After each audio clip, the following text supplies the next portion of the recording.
Today is Tuesday, June 24th, and this is the Wake Up Call from WUSF. I'm Sky LeBron. Today you'll hear about a safety addition to many of Hillsborough County's most popular parks that could help during a medical emergency. Plus some events that you can add to your week that'd be a fun time out of the house. Before that, though, the news headlines.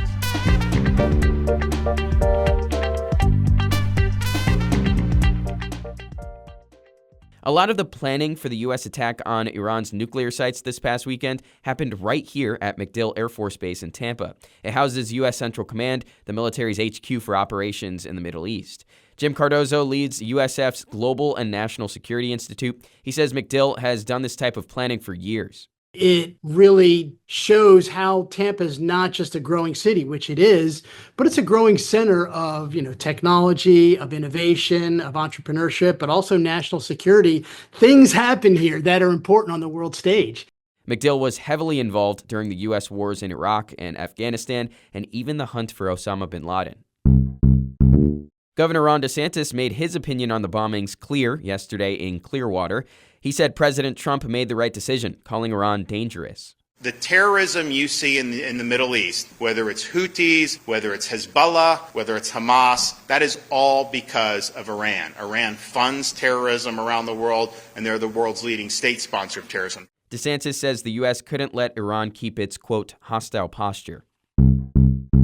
College students in Polk County are using AI to identify people with warrants. It's part of a capstone project at Florida Polytechnic University. The students are using a software to help with facial recognition. The sheriff's office is reporting that the tech has helped them make more than 200 arrests connected to human trafficking.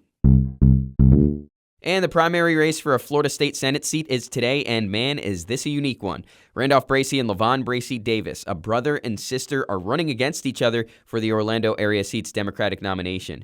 It was held by Geraldine Thompson, who died back in February. Their mom, LaVon Wright Bracey, who's a civil rights activist, endorsed her daughter, which has just gotta sting if you're Randolph. Defibrillators are easily one of the hardest things to say in the English language. They're also really important emergency devices that can send a shock to the heart when someone is suffering from cardiac arrest. It'll try to get the heart to start pumping again at a normal rhythm. Hillsborough County just announced it's placing a bunch of defibrillators, or AEDs, throughout parks in the county for emergency use, and WUSF's Clara Joquita Garcia has been covering that implementation. Clara, why should people care about this story, and how can it help out the community? Yeah, this is an important addition, especially now during the summer, because that's when it's more likely for cardiac arrest to happen. So if you're at a park and you see an emergency and you think it could be in a cardiac emergency and you need to get that AED, all you need to do is call 911 and they'll give you a code. And it's supposed to be user-friendly. I talked to Micah Collins from Hillsborough County Parks and Recreation, and he said that it's supposed to be very self-explanatory.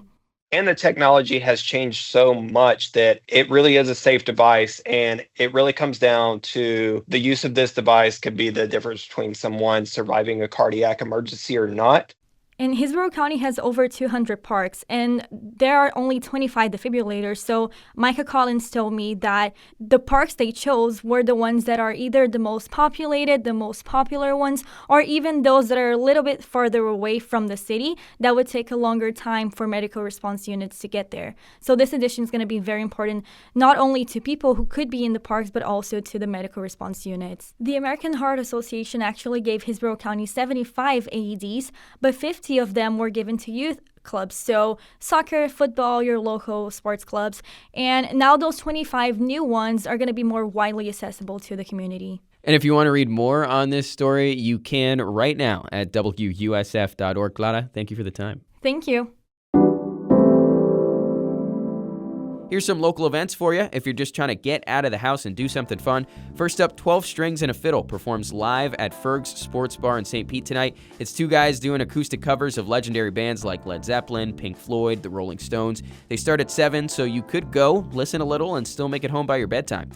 Want something a little more active? Head to a free Rumble boxing class on the Armature Works West Lawn tonight at 6. There's dance and hip-hop mashups. They play as you do some boxing and strength training drills, and it's only about 45 minutes long. You got to bring a towel, a water bottle, and your 2 fists if you want to join in. And if you're a Friends fan, meaning a fan of the show Friends, Tampa's World of Beer is hosting Friends Trivia. That's Wednesday night at 7. You know that one friend who's like an encyclopedia of all 200-plus episodes, and it's kind of part of their personality? Well, ask them to grab a beer with you Wednesday, and you might win a prize out of it. But that's your wake-up call from WUSF for this Tuesday. Hope you have a great one. Remember, you can subscribe or follow the podcast wherever you're listening from, and it helps make the show better in the long run. We really appreciate it. We'll be back with your wake-up call tomorrow morning at 7.